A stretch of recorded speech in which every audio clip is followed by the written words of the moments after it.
नमस्कार, स्वागत है आपका नया भारत टीवी 24 में। और इस वक्त मैं रांची नगर निगम के दफ्तर के बाहर खड़ा हूं और यहां अमन ग्रुप काके पिठोरिया से सभी सदस्य, सभी पदाधिकारी मौजूद हैं और बताना चाहेंगे आपको, विगत दिनों से लगातार एक ही समुदाय के लोग का गायब हो जाना अचानक से बड़े दुर्भाग्य की बात है।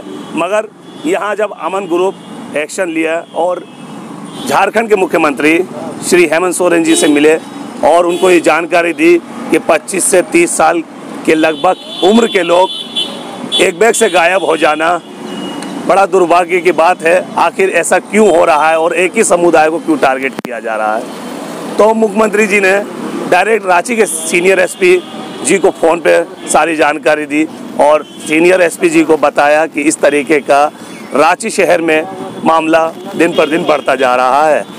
आपको याद होगा, विगत दिनों पहले शाही सैफुल्ला इटकी के रहने वाले निवासी जो गायब हो गए थे और उनका परिवार ढूंढते ढूंढते परेशान हो गए थे। और मैं ये भी बात बताना चाहूँगा आपको कि कुछ थानों में एफआईआर ली जा रही है तो कुछ थानों में एफआईआर नहीं ली जा रही है। अगर ऐसे ही न्यायालय से भरोसा उठता गया जनता का, तो जनता कहाँ जाएगी इंसाफ मांगने? तो सीधा बात करते हैं, अमन ग्रुप के यहाँ सभी लोग पदाधिकारी मौजूद हैं। यह जो लापता होने का मामला 7 जून से चला आ रहा है, हम लोग सुनते गए, लेकिन पुलिस की निष्क्रियता को जब देखे, पुलिस किसी को पाने में असफल रही, तो हम लोग सक्रिय हुए। परसों दिन हम लोग पिठोरिया थाना गए हुए थे, थानेदार से हम लोग बात किए। उसके बाद हम लोग वहाँ पर ग्राउंड में बैठ गए। बैठ करके हम लोग सर्वसम्मति से निर्णय लिए कि हम लोगों को यह संज्ञान ऊपर स्तर तक पहुँचाना चाहिए। आज हम लोग माननीय मुख्यमंत्री हेमंत सोरेन जी से मिले। उन्होंने इस विषय को गंभीरता से लिया और एसएसपी रांची को उन्होंने फ़ोन किया। फिर एसएसपी रांची हम लोगों को बुलाया। एसएसपी से हम लोगों की बात हुई, जानकर आश्चर्य हुआ कि एसएसपी को इस संबंध में कोई जानकारी नहीं थी। बाद में एसएसपी ने सभी को बारी बारी से सभी थानेदार को फ़ोन करके सभी पर प्राथमिकी दर्ज करने का आदेश दिया है। इसमें दुर्भाग्य की बात है कि खलारी 7 जून से 3 लड़के गायब हैं, अभी तक प्राथमिकी दर्ज भी नहीं हुई है। इटकी के मामला में भी वही घटना है और मांडर के मामला में भी वही घटना है। और इस तरह जब कहीं किसी तरह का अपराध होता है तो पुलिस जो है वो मोबाइल लोकेशन का, क्या उसको बोलते हैं, टावर कैंपिंग या कुछ इस तरह से बोलते हैं, किया है। हाँ, वो किया जाता है, लेकिन पुलिस अभी तक कहीं नहीं किया। 6 लड़के का किसी से अभी तक किसी तरह का कोई पूछताछ भी नहीं की है। जब पुलिस सोई हुई है तब हम लोगों को अंत में जागना पड़ा और हम लोगों का प्रोग्राम है, कल हम लोग सभी परिजनों से 6 परिजन से मिलेंगे और एसएसपी को हम सारा बात बता दिए हैं। हम लोग इसमें लगातार आंदोलन करेंगे।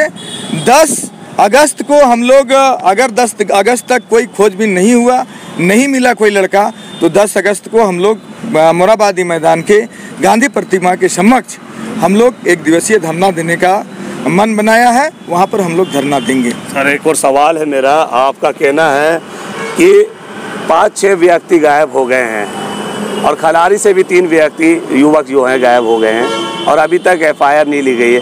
क्या आप वहाँ थाने में उसका जानकारी लेने पहुँचे थे कि इन लोगों का जो युवक गायब हुए हैं तो इनका एफआईआर क्यों नहीं हुआ?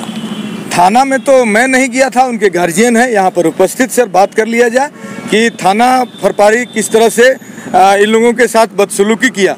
थाना प्रभारी का कहना है कि आप गार्जियन हो, आप खुद खोज करके लाओ, हम कहाँ से खोज देंगे, ये थाना प्रभारी का कहना है। कल हम लोग वहाँ पर दौरा के लिए जा रहे हैं, अमन ग्रुप के सारे लोग जाएंगे। कल वहाँ पर हम लोग थाना प्रभारी से बात करेंगे। एसएसपी साहब आज उन लोगों को कहा है, तो कल हम लोग जाकर के थाना प्रभारी से मिलेंगे। देखिए, 7 जून से जो मामला चला हुआ है, जो अचानक गायब होने का जो सिलसिला जो जारी है, ये हमको लगता है कहीं ना कहीं एक सोची समझी साजिश है, क्योंकि एक समुदाय के लोग ही इसमें गायब हो रहे हैं। अब देखिए कि जहाँ जहाँ भी गायब हुए हैं सब मुस्लिम परिवार से बिलोंग रखते हैं।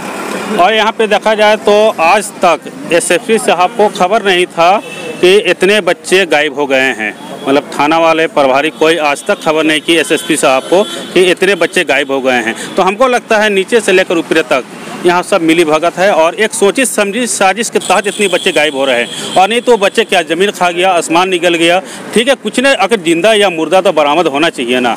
हम लोग आज इसका आवेदन दे दिया SSP साहब को, हम लोग यहाँ मुख्यमंत्री साहब को भी दे दिया। अगर इसके बावजूद भी अगर कार्रवाई नहीं होती है तो हम लोग संवैधानिक तरीके से हम लोग आंदोलन करेंगे और हम लोग 1 दिवसीय धरना प्रदर्शन हम लोग मोराबादी में गांधी प्रतिमा के समक्ष हम लोग 1 दिवसीय धरना प्रदर्शन करेंगे।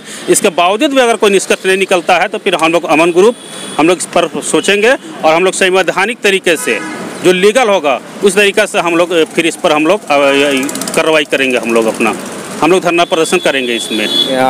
नजीम खान खिलाड़ी बाजार। आपका भी खिलाड़ी बाजार? हाँ, अशफाक खान नाम है लड़का जो गायब हुआ। कब की घटना है? ये 7 तारीख को घटना है। अभी तक का कुछ खोज पता नहीं? 2 महीना हो गया, कोई खोज पता नहीं है अभी तक।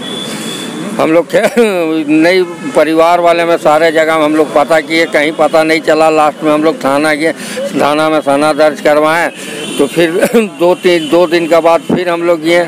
उसके बाद वो लपरा थाना बोलता है आप लोग का केस चला गया है DSP के पास, खिलाड़ी चल जाइए, वहीं आपको सारा चीज़ बतला देगा।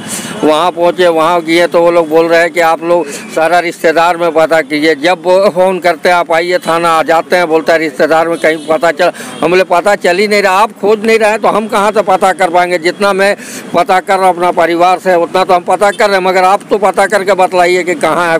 कोई खोज बिजाय नहीं कर रहा। उसके बाद मुख्यमंत्री को लेटर दिए, SSP को दिए, ग्रामीण SP को भी दिए। लेटर देने के बाद फिर भी कुछ नहीं हुआ तो एक मतलब ग्रामीण SP को फ़ोन किए, बोले सर ऐसा बात है। तो ग्रामीण SP ने कहा कि आप जाइए थाना, हम फ़ोन कर दिए हैं। थाना गए तो उसके बाद बोले कि ग्रामीण SP ने बोला है कि आप जाइए थाना में आप लोगों को बतला देगा। तो बोला कि देखिए हम लोग इसी विषय पे हम लोग खोज रहे हैं, मोबाइल ऑन नहीं है और ऑन जब तक नहीं होगा तो हम लोग नहीं खोज पाएंगे, स्पष्ट बोल दिया यही चीज़। मतलब सारा बातों का जड़ यही है कि पुलिस सही से कार्रवाई से नहीं कर पा रही है। यही कहना? हाँ, एकदम निकम्मा। तो चलिए और लोग से भी बात करेंगे भी। आपने देखा कि जो युवक गायब हुए हैं, मैं उनके परिवार वालों से बात करूंगा। सर क्या नाम है आपका? मेरा नाम मोहम्मद खलील है। क्या नाम था आपके बेटा का? वसीम। कब से लापता है? 7 जून से। कुछ खबर इधर उधर आस पड़ोस में रिश्तेदार में कुछ पता किया? कुछ नहीं, घर में पूछ, जब जाने लगा मोटरसाइकिल लेकर, उसका माँ बोला कहाँ जा रहा? बोला रांची जा रहे हैं शादी में, शाम को लौट जाएंगे जी। और जब शाम को नहीं लौटा तो फिर हम बोला रुक गया होगा। रात में भी नहीं लौटा तो सुबह जब फोन करें तो मोबाइल स्विच ऑफ बता रहा। तो हम लोग बाजार में सब जगह देखने लगे, खबर फोन करने लगे। देखते देखते बहुत टाइम बीतते गया, तब तक मालूम चला कि सबका मोबाइल स्विच ऑफ है। जो लड़का गया और 2-3 का मोबाइल स्विच है।